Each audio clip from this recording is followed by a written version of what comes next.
শবে বরাত ইসলামের একটি গুরুত্বপূর্ণ রাত, যা হিজরি বর্ষপঞ্জির শাবান মাসের ১-৪ তারিখের রাতকে নির্দেশ করে।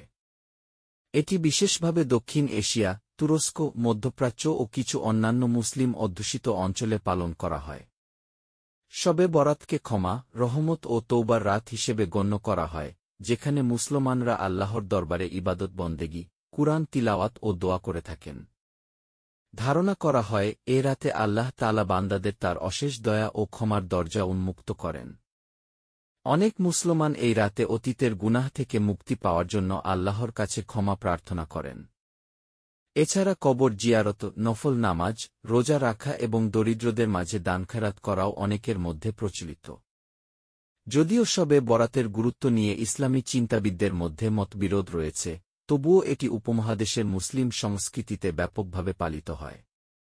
এ রাতকে ইবাদত ও আত্মশুদ্ধির একটি সুযোগ হিসেবে গণ্য করা হয়, যেখানে মুসলমানরা নিজেদের অতীত ভুল শুধরে ভবিষ্যতের জন্য আত্মশুদ্ধির প্রতিজ্ঞা করে।